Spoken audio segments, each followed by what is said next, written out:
Welcome back, cinema fans, to the Z-Man Show. Mike and Adam here coming at you with Boss Level 2021. This movie came out, what, Adam, like about a week ago or so?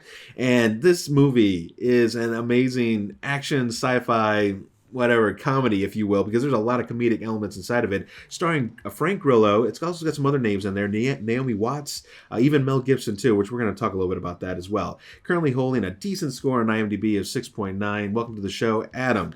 Give us some thoughts on this movie. What did you think when you saw this? First thing I'm going to say is fantastic pacing. There was never a dull moment for me from start to finish between the action, the comedy, and really I thought there was some solid character growth that we'll talk about as the review goes on. Just kept me watching, kept me engaged the whole time. Can't say that about a lot right of on. And I didn't even look up anything on this movie. Dustin called me up. He's like, hey, dude, check out this movie. I mentioned it to you. You're like, yeah, I think some other buddies said it looks great. So I didn't even want to know anything about it. I'm like, I just want to go into this movie fresh, low expectations just to see what's what. And from the begin, with the humor, and even though Frank Grillo's character, as a Roy, is a complete jackass to people, but we start finding out very quickly why he holds this mentality towards life in general, whatever, as he's reliving day after day over and over in this time loop, and we don't know anything about it. He doesn't know anything about it. So what's amazing about this is we're learning alongside him as he's going through this. And it was edited so masterfully, because these movies can be difficult when trying to put together these scenes where it's like day after day, event after event, trying to show similar scenes but not the same, but some days showing the same scenes.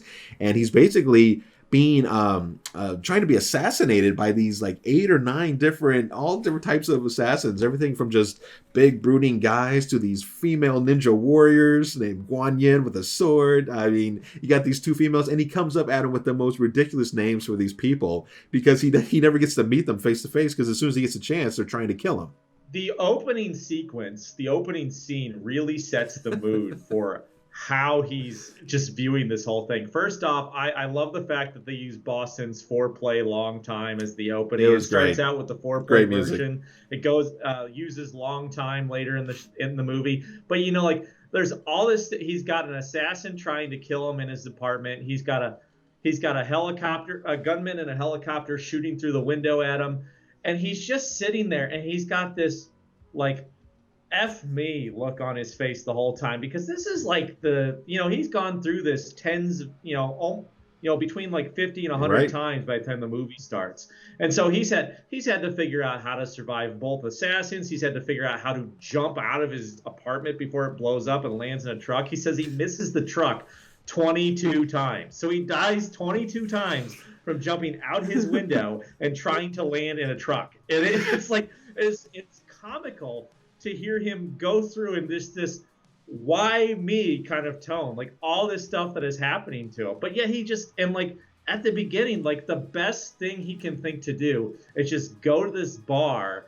and drink away his morning, listening to this security expert rattle on about things he doesn't care about until the assassins finally catch up to him at about 12:47 p.m. and just kill him. Yeah, because he's already kind of an alcoholic in real life. We get a chance to see what they call yesterday, which is basically the day where he was still living his life before he went into this time loop.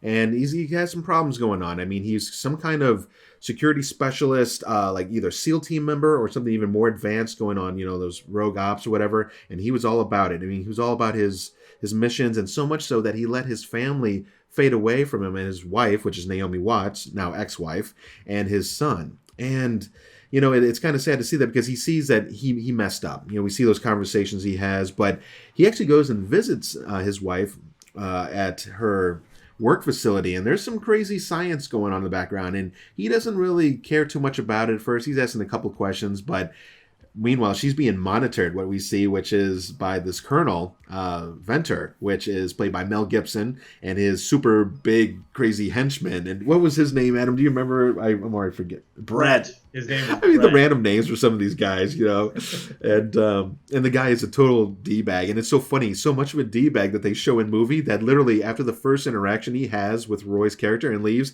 I was like, what a d bag, and then Right. Roy goes, he literally says, he says like, what a d bag. And I was like, wow, at least we're all on the same. Because Adam, you were reading some reviews where people were talking about like, oh man, Roy's just a jerk and this and that. But I'm like, but this is part of his character's charm. It's part of the comedic element, at least in my opinion, and it brings a lot to the stage, and also it sets him up for a lot of character growth as we finally get to the end of the movie.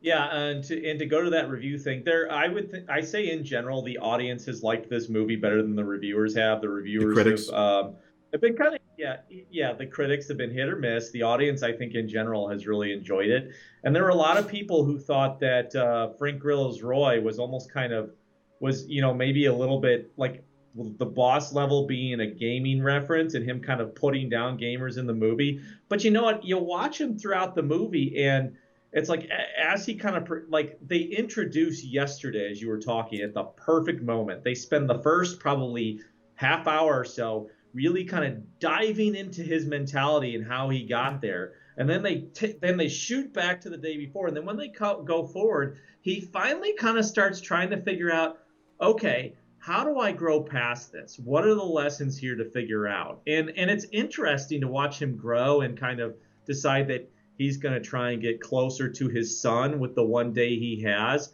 And he even kind of figures out eventually how he's being tracked and even how to actually like get past these assassins at more than a superficial yeah. level. And it's really cool to watch him kind of grow and unfold the mystery around him and really kind of live up to that kind of determined character with a set of skills that Naomi Watts' Yep. Gemma uses to entrust him with the task in the first place. Absolutely.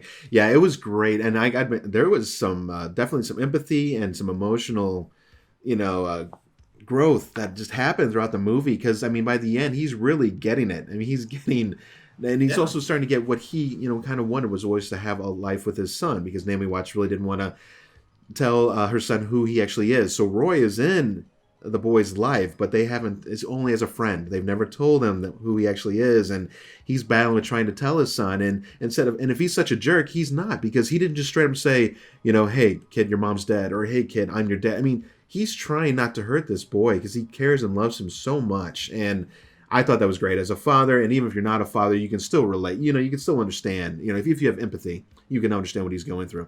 But yeah, between the comedy, the amazing action, the weaponry they use throughout. I mean, him learning to use the sword, just the little things. Nothing I could say. I didn't feel like I was like, oh, this is going to happen next, or this is going to happen next. I was just kind of along for this wonderful thrill ride, and it was so great to experience it. Well, it's funny you say that because, like, as kind of along what you just said, along what I was saying earlier, as he grows, he discovers more of the plot. So, initially it's all Yeah, about how do I right. survive?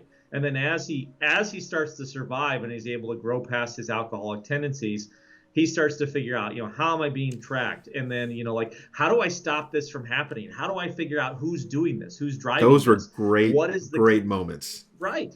Right. Like what clue did my ex-wife leave me when she sent me this random cryptic book? And then like as he's growing and figuring out what he wants, he's putting together more and more pieces of the Yeah, puzzle that by the time you get to the end and he finally figures out what he wants, it's like this really rewarding ride, but this really rewarding ride that's really well paced and yeah. you're never just waiting for what's going to happen next because at least for me I'm so immersed in what's currently going on that doesn't matter. Absolutely. And and also to some naysayers too, because I remember you mentioned it, and I figured as much it would happen for the role of Mel Gibson playing the Colonel, and he is a bad guy in the movie, but he plays it extremely well. Listen, Mel Gibson, yes, he has made some poor life choices in some of his commentary throughout the years. If you down the man for that and this and that, it's fully understandable. If you don't like him as an actor, that's fine. The man is a phenomenal actor. There is no, I'm sorry, there's no going against it. Everything from going back to Lethal Weapon, Mad Max throughout the years, the man is a great actor. But yes, he is a shithead kind of in life. So, it's hard to sometimes separate those pieces. And my example I gave to Adam is I can't stand Brie Larson. Okay, I anything that comes out of her mouth, I feel like it's like negative, and I'm just like I can't get a grasp on it. But yet I have seen a couple great movies where she was in it, and she wasn't the lead character, but she was a main character in there, and that didn't ruin the complete movie for me. So to those who would just say, "Oh, it's a shit movie, it's got Mel Gibson in it," well, listen, guys, you're putting too much emotion into it. You're looking way too past what's in front of you. I mean, then that is really an exciting movie with a pretty solid damn story in between. Right. And two things to build off of what you just said. So one, I'm going to quote the director. It's going to be a paraphrase quote, but he said, "You're one of those people." He addressed it when they asked about Mel Gibson in the movie. He addressed the things he said. And he said, "At this point, you're either a person who believes in forgiveness or you're not." And that was his line. And he wasn't trying to downplay what he did, but he's like, it's been a Yeah. while. And at some point you either forgive and believe in forgiveness or you don't. And the director's take was, I believe in forgiveness. Yeah. And two, I thought Mel Gibson brought an almost Thanos like commitment and drive. Yeah. Like he had this, to what he wanted to Uh-huh. do. It was like it was this beautiful ideal that was also very flawed, and he was uncompromising in his pursuit of it. And it was I mean, he wasn't quite I'm not going to say he was a Thanos quality villain, but he had good intentions, and he was uncompromising in his pursuit of those intentions. Yeah. And his ruthless pursuit of those intentions is what made him a bad guy. So he was multidimensional. Yep. And there are a few scenes in the movie where he's the one who gets to kill Roy, and you can see layers of depth coming out of his character as he speaks, even if you don't agree with him. And even scenes where Roy has the upper hand, and Clyde, Colonel Venter. Colonel Clive Venter is figuring out, oh, I know why this is happening. Yeah. Like, he's an interesting villain, he is. Played by a great actor. So I agree with you 100%. That story he told Naomi Watts, Gemma, when he told Gemma that story, and he was making a point there about having to basically put somebody down, because basically I think he was trying to tell her, like, don't cross me, or that could be you. And yeah. I think she got it, because she's not an idiot. She's clearly smart. She's not just science smart. She had common sense too, and she knew she was in trouble. Thus, why she put Roy's DNA into the machine and basically allowed this machine to come to be. The only problem is, and by the way, little spoilers now hidden in, and these are the major spoilers. We've already been talking the movie, our style, but now the major spoilers is that basically this machine is eventually going to destroy the world, and so much so that it doesn't take that long. It's not like it's going to take months. It'll happen in that day. And so, when Roy finally does start to enjoy that time with his son and to try and extend those days out of learning, the world gets destroyed either way, and he has to restart. So there's no living past that day. He gets one chance. And so I thought that was an interesting little side piece to it all. And then furthermore, Adam, let's just get to the ending, because there's a lot of great parts. You all just need to watch this movie. We don't need to talk the entire thing. It's great. Right. But the ending I thought was pretty I don't know if I was use emotional, but it was just kind of like this, wow. Like, I was afraid this was going to happen, to be honest, because I didn't want the movie to end it so much where it was just like, oh, he won the day, he killed all the villains, he got his wife back, he has his son, hey, everyone's happy. It couldn't end that way, and it doesn't. In fact, so much that the only way for them to stop this machine is for Roy to actually enter it and let it kind of fuse him back into whatever the particles or so forth. And if it works, everything will shut down and life will go on as it's supposed to. But he may cease to exist. She doesn't know. Right. And I think for me, I was initially disappointed when I saw that ending. And by the way, I think it was a great movie. So when I say disappointed, I don't mean it was a bad movie. But there was a part of me that wanted to see the closure. But in retrospect, thinking back on it, I think the closure was watching Roy grow, watch him kind of come to terms with the role he's played in his ex's decisions, as far as her going and working for this guy and figuring out how to be a better father and move past his alcoholism while figuring out how to actually survive this onslaught of assassins. I feel like he's grown so much that by the time it ends with him walking into this device without revealing what happens, I think you've seen all the character growth you need to see from Roy. Yeah. So I don't know if it's the best ending to the movie, but it is definitely a great ending to Roy's story. It is. Just seeing him there and how he was so selflessly willing to go into it, just because now he he finally understood. I mean, I think he always knew he wanted his wife back. He knew he wanted son, but it's like he just understood like life maybe more in general. And he's like, let's do this. You know, he makes a comment like he did earlier in the movie when it's like, you know, let's get after it. Let's get this job done. And he goes in and it starts getting a little funky and things start kind of getting crazy with the vision and it just goes to black. And yeah, agreed. I was a little bit disappointed because I'm just like, oh, you know, you just don't get to find out. But no different than that of Inception or the many other movies where they Yeah. leave you just, and it's great because that leaves you something to talk about and also give your own opinion. Like, hey, what do you think? Do you think he made it through it, or do you not think he made it through it? Anyways, it's kind of fun to talk it out.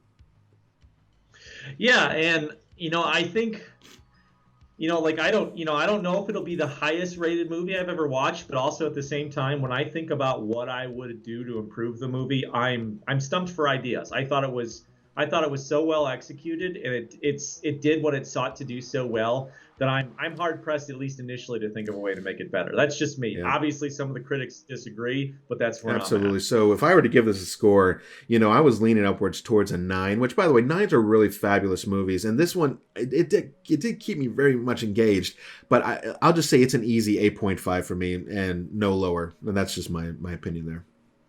Yeah, I was actually in the exact same spot. I was thinking 8.5 or 9. I'm gonna give it an 8.5 just because I feel like for me a 9 is a movie that like it's like there's almost some lesson that you take away from it. Like that's why I ranked Soul that Yeah, high. But I will say like I say I'm gonna give it an 8.5. To me, that's a ground.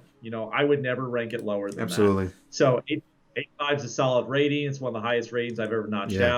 out. Good movie. Go Yeah, watch it. go watch it. Awesome action sci-fi. Frank Grillo. He started other fun movies too, like the Purge movies, and he was in one of the Skyline movies. If you're ever familiar to those sci-fi ones, anyways, go ahead and check it out. Come out every Wednesday. Make sure to check out Adam and I as we talk other future movies. We have a Zack Snyder release coming out for Justice League.